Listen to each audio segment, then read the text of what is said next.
This is a nice dinner party. This is my favorite jacket. You should have changed out of that. And it's in fashion. Well, if that's fashion, my eyes are the victim. I guess you win. Here's to life's pleasant surprises. I think we all win. Periscope by General Motors. That whale was intent on keeping me away and hiding me. And I didn't know why.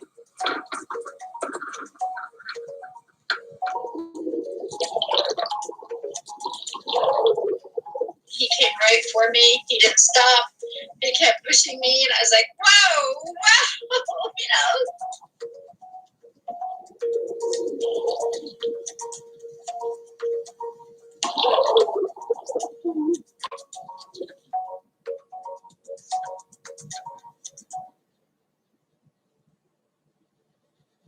Put his eye next to my eye.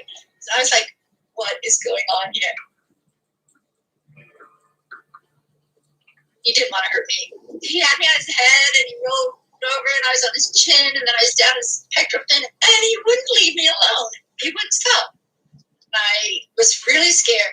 I mean, who wouldn't be scared? Rolling around and rolling down the backs of a whale. I kept thinking, get me out of here.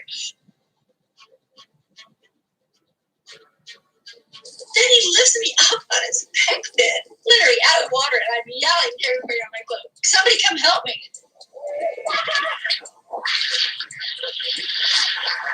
I was there for 10.5 minutes. And then I saw the shark. There's a big tiger shark up there. Yeah. I went, oh my God.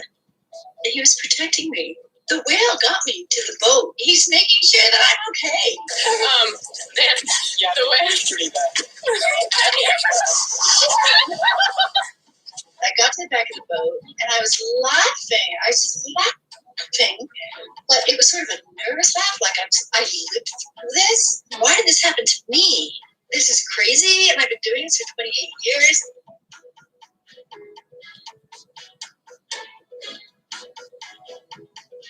They call me the whale witch.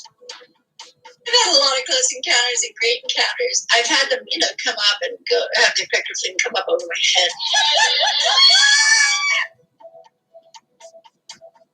There are a lot of accounts of humpbacks hiding seals underneath of their pectoral fins from killer whales. Just never heard of them doing it for humans. These animals have this altruistic behavior. They will risk their lives to save another species, like a fireman would run into a house on fire. I can't say for sure what was going on in his head, but he protected me from potential danger. This was once in a lifetime experience. I love you too, I love you.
Traveling has always been our passion, even with his Parkinson's.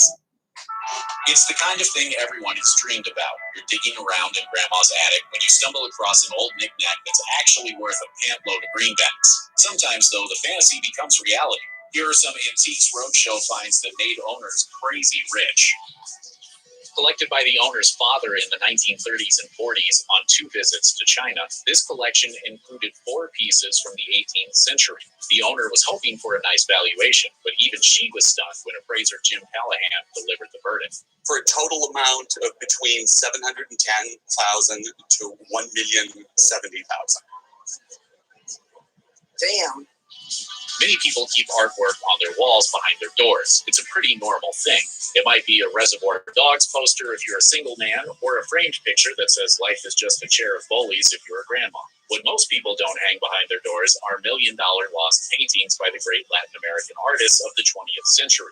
But this owner from a 2012 visit to Corpus Christi isn't most people. His great-grandparents bought a painting in Mexico in 1930 and subsequently hung it in their house behind a door. What they didn't know was that this was actually an early painting by a teenage Diego Rivera from 1904, who would go on to be one of the most prominent painters in Mexican history, famous both for his murals and also for being married to Frida Kahlo. Needless to say, he was pretty surprised to learn just what he had.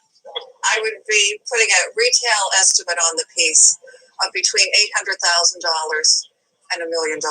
Seriously? Every baseball card collector dreams of finding the ultimate score, but nobody will ever be able to beat the lucky owner who brought her family's collection to the show in 2014. In 1871, her great-great-grandmother had hosted Boston's first professional baseball team, the Red Stockings. As a gift, they gave her a complete set of team baseball cards, along with a signed letter from the team. Appraiser Layla Dunbar was so blown away by the collection, which was unlike any previously known to exist, that she got choked up delivering the verdict. I would insure it for at least $1 million. It is the greatest archive I have ever had at the Roadshow. Perhaps needless to say, military artifacts and memorabilia are a very popular category of antique on both the U.S. and UK versions of Antiques Roadshow. As a result, it should come as no surprise that the highest ticket item in the history of the UK show, bringing in at £1 million, or just over $1.3 million, is a military item. Well, sort of. Actually, it's a delicate flower created by legendary jeweler Peter Carl Fabergé. The flower was gifted to an army regiment in the early 1900s by Georgina and Countess of Dudley in honor of their service in South Africa. In my opinion, that this is worth £1 million. Wow. Let's be super clear about one thing just right up top. Absolutely do not, under any circumstances, buy anything made from rhino horns ever for any reason. Rhinos are in danger, and the chief reason is people hunting them for their horns. Rhino horns. Just say no. That said, one man in Tulsa discovered his collection of rhino horn cups was worth a fortune back in 2011. He began collecting them in the 70s, spending a total of about $5,000 for several Chinese libation cups from the 17th and 18th centuries. So he was pretty shocked to hear just how much they had increased in value. A conservative number would be between $1 million and $1,500,000 for this group. Serious? PBS later gave an update indicating that after the appraisal, Chinese officials began cracking down on the trade of anything made with rhino horns. As a result, the market tanked, even for ancient art objects like these. When sent to auction, 3 of the 5 cups failed to sell at all, while the other 2 fetched the low end of their estimated range, which was still good for $300,000. China has since reversed their position, though, so who knows what value fluctuations are yet to come.